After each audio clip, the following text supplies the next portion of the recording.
Welcome back to Carneades.org. Today we're going to be continuing with our series, Dumbfounding Definitions, Dizzying Distinctions, and Diabolical Doctrines, a series sorting through some of the jargon of philosophy. Today we're continuing to look at the philosophy of economics, looking at what is cost-benefit analysis. Now, this video is brought to you by our new book, Are All Lives Equal? Why Cost-Benefit Analysis Values Rich Lives More and How Philosophy Can Fix It. Stick around at the end of the video to learn more. Now, cost-benefit analysis, also called benefit-cost analysis, CBA or BCA, is a tool of economists for governments to assess whether the benefits of a particular policy are worth the costs.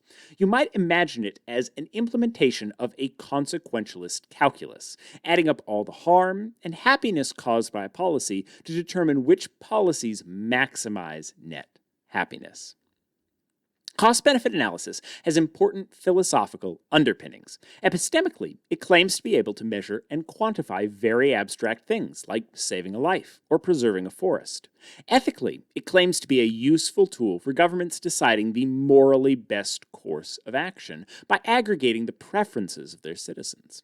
In this video, we will briefly summarize the process of cost-benefit analysis, and then throughout the video, look at several objections to the process from a philosophical standpoint. Now, before digging in, it's important to note we are focusing here on government or public cost-benefit analysis, which looks at the costs and benefits to a society as a whole, not just the financial cost-benefit analysis of a firm trying to make money. Cost-benefit analysis is philosophically interesting for this exact reason, because we are trying to measure abstract costs and benefits to people, like reducing the chances of death or improving the aesthetics of a neighborhood.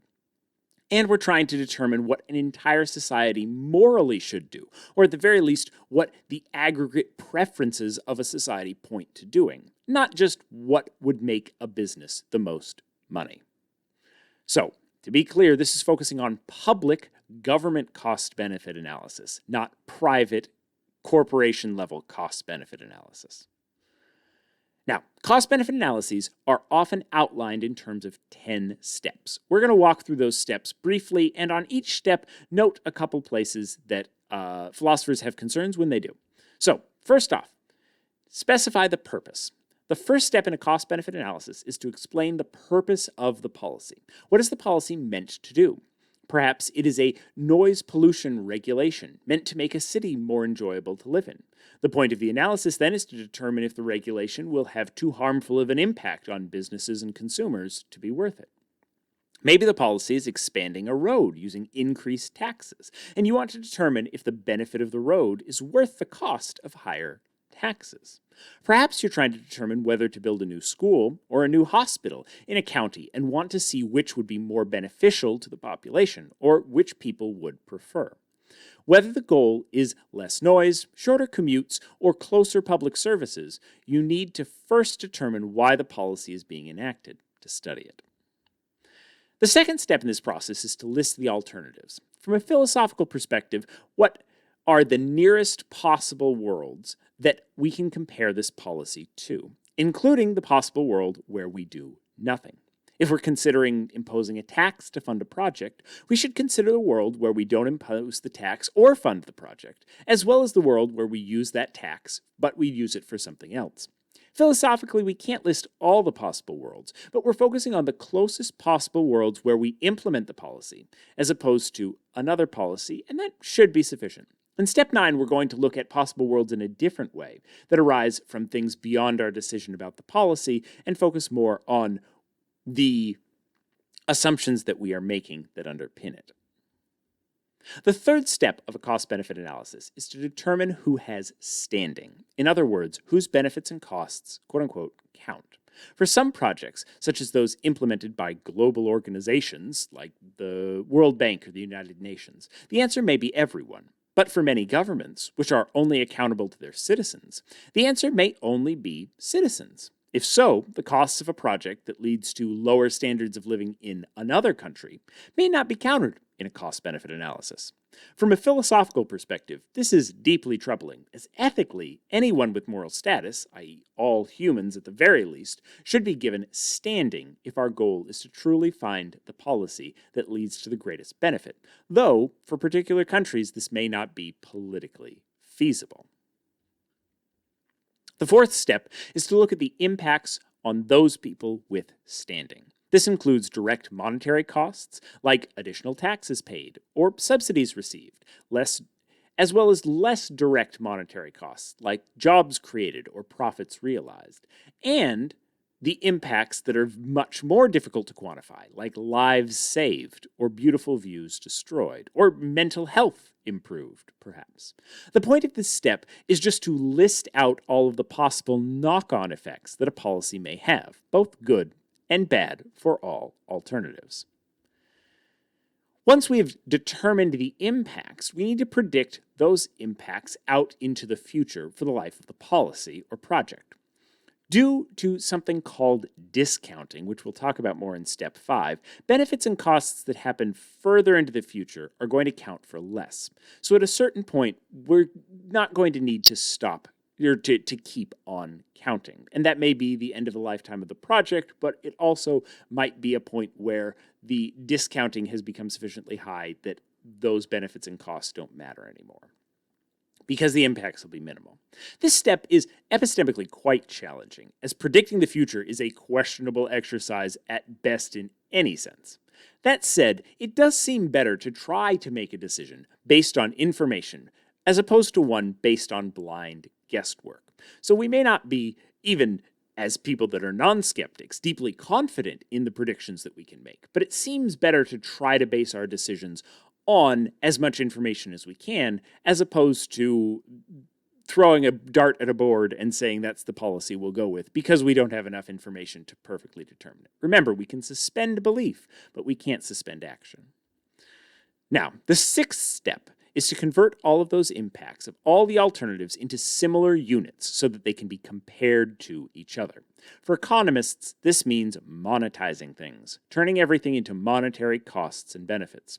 For some things, this is easy. Raising your taxes by $50 imposes a $50 cost. For more complicated concepts, this is done with things like willingness to pay, such as your benefit from something is your willingness to pay for it. You get a $1,000 benefit from the view off your deck if you would be willing to pay at most $1,000 to preserve that view. In other words, you'd be indifferent between having $1,000 and your view.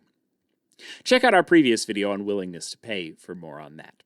This step has profound philosophical implications, from valuing life, beauty, truth, etc., and is one of the central challenges to cost-benefit analysis that I raise in my new book. Check out the book, there should be a link in the description, for more on why this step is so concerning, but also how it's done. The next step is discounting of future benefits. This is based on the idea that you would rather have $100 now than $100 in 10 years. If someone gave you the choice between taking $100 now and taking $100 in 10 years, you would say, I'd rather have it now. Not necessarily due to projections about inflation, but rather just due to the psychological desire and preference for having something now as opposed to having something later. Future costs and benefits are therefore reduced by a percentage, given that future benefits are worse than current benefits. The further out, the more those benefits and costs are reduced. This is a process called discounting. This practice also raises deep philosophical concerns, as it means that the lives of future generations are effectively worthless, and it pressures policymakers to look only at short-term impacts of their policies and not invest in opportunities that could have long-term benefits. The methodology is especially biased against policies that support education or climate mitigation, since the benefits of these policies are far into the future.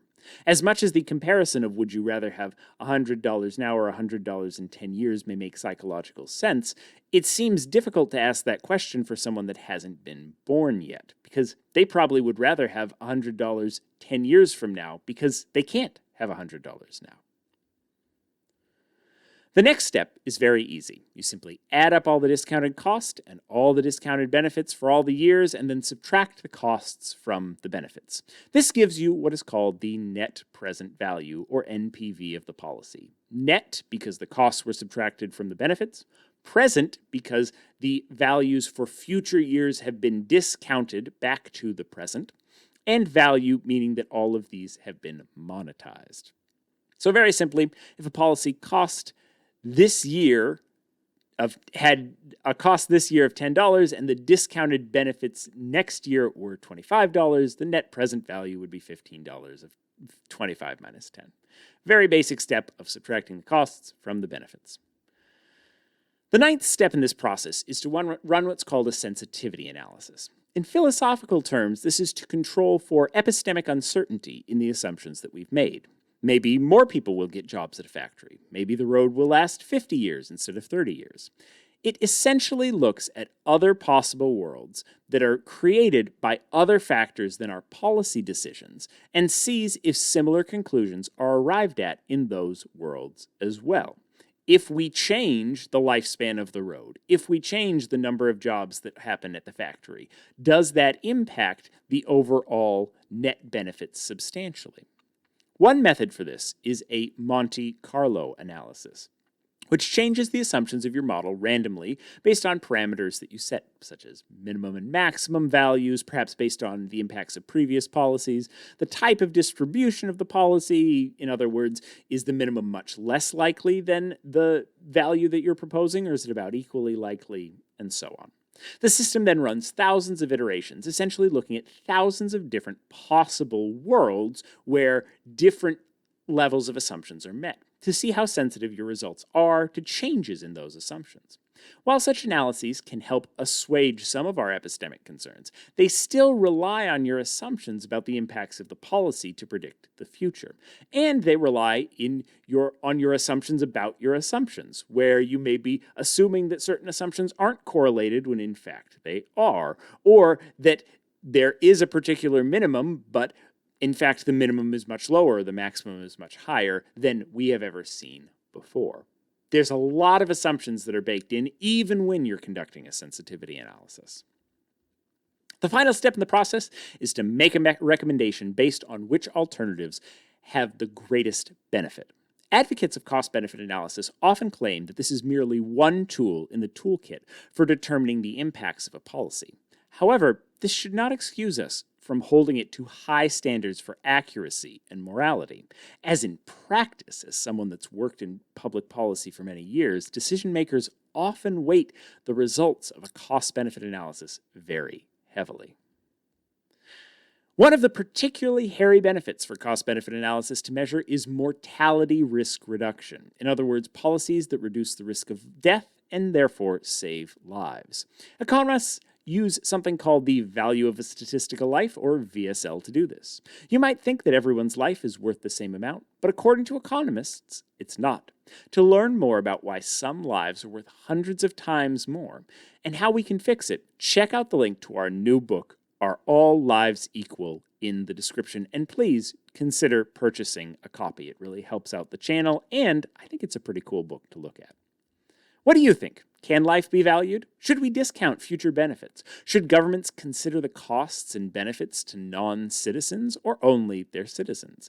Leave your thoughts in the comments below. Watch this video and more here at Carneades.org. Hit subscribe and that notification bell if you like this video and you want to make sure you're updated. We're publishing videos a little bit more frequently these days, so you may want to subscribe and hit the notification bell so you can make sure you don't miss anything.